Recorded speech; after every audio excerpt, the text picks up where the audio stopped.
What is happening, YouTube family? It is your boy B New coming at you this morning once again with your news and notes from around the association.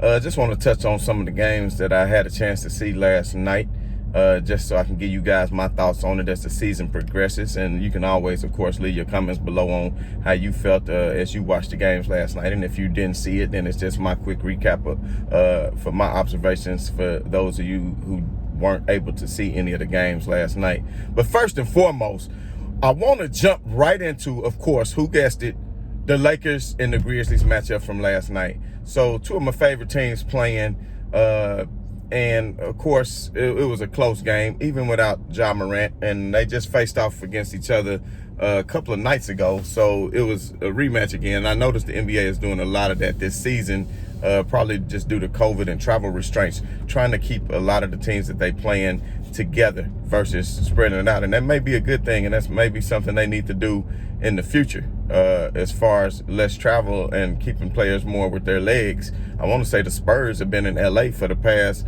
4 or 5 days, and I know a lot of teams go on West Coast road trips and things like that.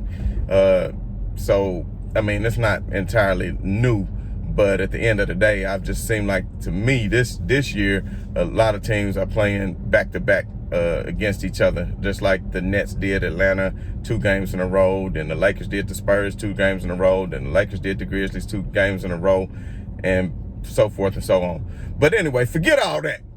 What I really want to focus on is all them anonymous GMs, all the anonymous GMs who said that LeBron James is not clutch.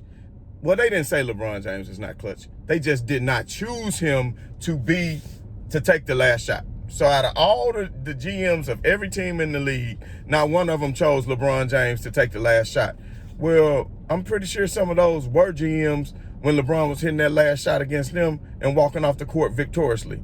So I'm not saying there's hating involved, but I'm just saying they got a short memory, and plus it's just a narrative that's been created by the media saying that LeBron James isn't clutch because nobody wants him to threaten the legacy of their beloved Michael Jordan. Even though LeBron has more clutch game-winning shots postseason and regular season than Michael Jordan, than Kobe Bryant, than Kevin Durant, than Kyrie Irving. But we're not going to get into all that. So last night, the game was pretty close going down to the wire with a few minutes left in the game. And what I noticed was, who did the Lakers go to when it was time for crunch time, when it was time for the Lakers to pull away?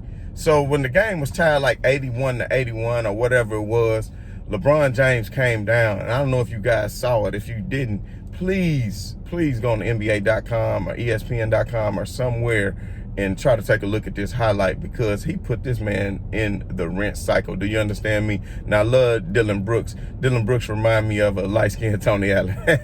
No, I was just playing. But he remind me of a young Tony Allen because he's scrappy on defense. He really get up in you, and he really knows how to defend. So I'm going to start calling him Baby Grandfather, because I really like the way Dillon Brooks plays. But he gives you a little bit more on the offensive end than Tony Allen, even though people didn't know Tony Allen could score. He just looked crazy while doing it. But anyway, so early in the game, I don't know if a lot of people noticed this, but Dillon Brooks had got the and one on LeBron James. He had got the and one on LeBron James, and LeBron James had slipped to the floor, and Dillon Brooks had turned around like, yeah, got the and one or whatever.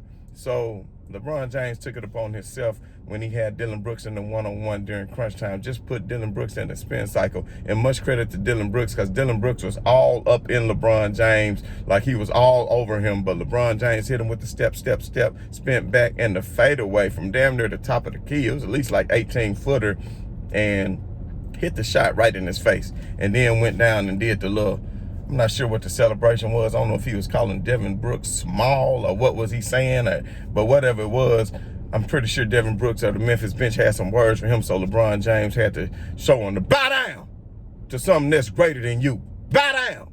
You understand what I'm saying? So that's what Dillon Brooks had to do, bow down to LeBron James after he hit that shot. But Memphis was very scrappy, and they came back, and they just kept fighting. So then what I noticed, and this is something else I really want to point out, is even though I'm starting to have second thoughts, I kept saying that LeBron James needed to be the point guard for the team. But Dennis Schroeder is actually doing a nice job of ball distribution, and LeBron James is doing a pretty good job of playing off of the ball, which I knew he was more than capable of. But I still say he's better with the ball. But what I did notice was during the fourth quarter and during crunch time, even though Schroeder was on the floor because he is a shooter and they can't spread the floor with him, the ball was in LeBron James' hands. So as this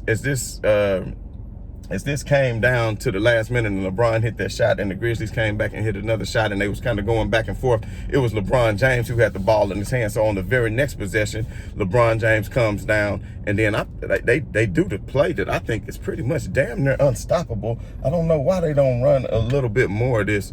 They do run it a lot, but I would like to see it increase at least another 10 or 15% per game. I want to see this play at least 10 more times a game. Is the LeBron James, Anthony Davis pick and roll. So basically LeBron James runs the point as Davis sets the pick and then rolls to the basket. And we all know Anthony Davis is capable of pick and pop and hitting the 15, 17, and even three-point shots.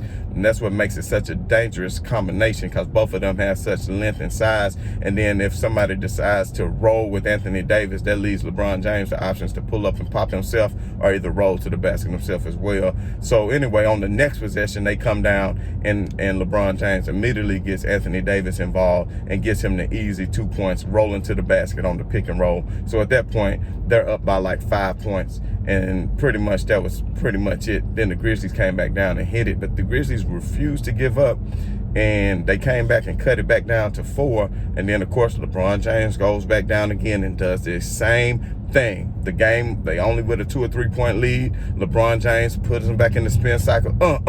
Turn around, boom! Another fadeaway shot. He just had it going last night. And of course, as usual, LeBron James led his team in all statistical categories. He had, I want to say, 26, 11, and 7, almost close to the triple dub. His assist numbers is going down because he's not playing point, so he doesn't have the ball as often.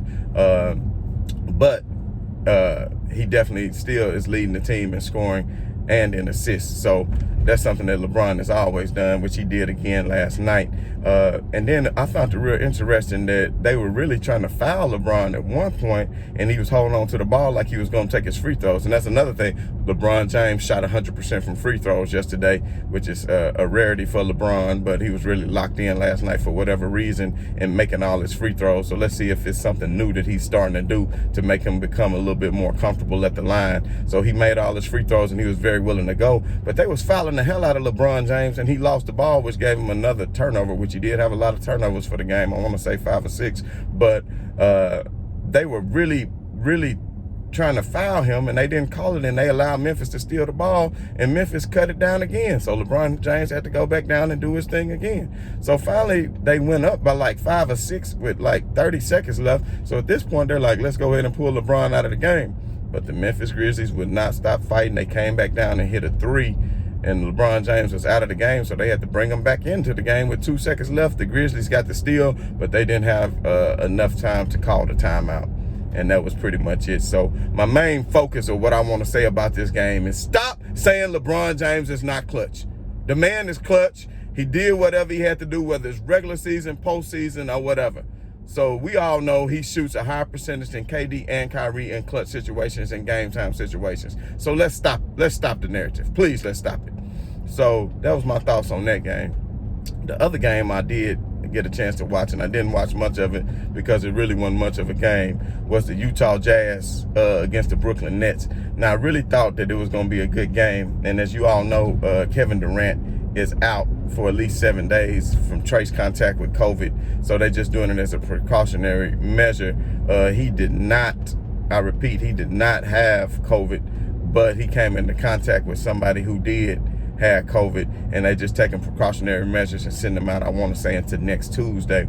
So Kyrie actually had a chance to play without him last night, and they pretty much changed the lineup last night, inserting Jeff Green into the starting lineup. And I got to say that the Brooklyn Nets came out and they was looking pretty good, and the offense was pretty fluid without Kevin Durant. But I must say Kyrie was on fire last night, so he came out lighting them up.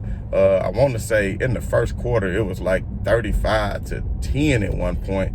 I want to say Conley might have hit a Conley might have hit a three just to make them have 14. They might have ended the first quarter with 16, but it was like 38-16 at the end of the first quarter. So at that point, I stopped watching that game as I knew it wasn't going to be a game. So Brooklyn Nets did come back from that 2-game losing streak that they had without the services of Kevin Durant and let them win another game. I think they now sitting at 4-5. So anyway, another game that I did notice that was a pretty good game was Chicago.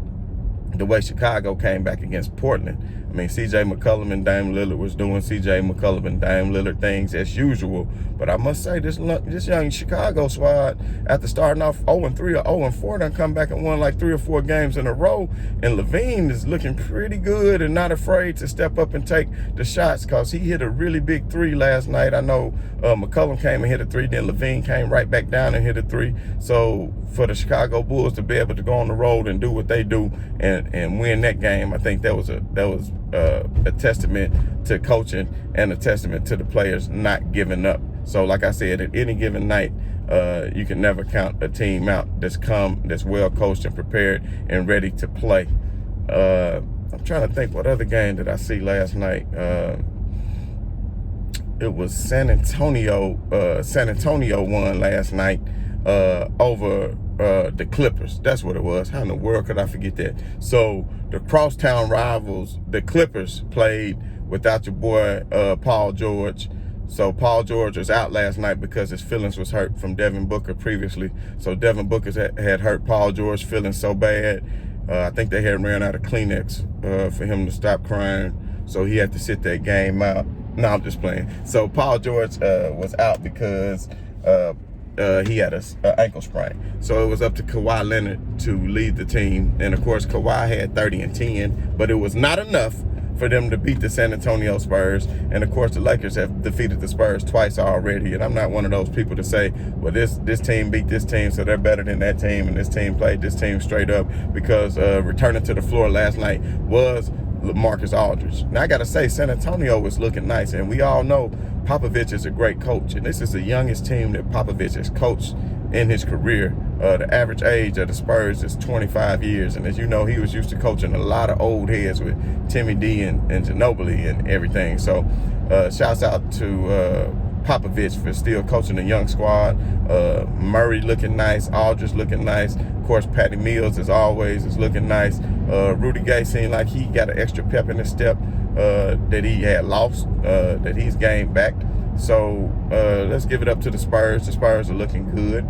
So as the season goes on, we can start to see as people start to fight for seeding, even though it's still early on in the season. But of course, the Los Angeles Lakers sit atop of the Western Conference, which nobody said LeBron can do it in the West, but of course AD is carrying them. But anyway, that was my thoughts on the games from last night. Put your thoughts below. What you think as far as LeBron being clutch and not being clutch. What you thought about the Bulls coming back if you saw that game. What do you think? Is Portland really the real deal with CJ and Dame? Or how can they lose to Chicago like that? Basically, they had a better team, but they still got outplayed and lost. So will they ever be able to be a real championship contender? Just whatever your thoughts are on any of the games that I spoke about, just put them down below. Tonight we got some pretty good games coming on. I want to say, I believe it's Golden State against Portland going to come on tonight, and they first night of a back-to-back. So then I think the Lakers are going to play the Spurs tomorrow night again already. But anyway, like I said, put your thoughts below. As always, peace and much love to everybody who supports the channel.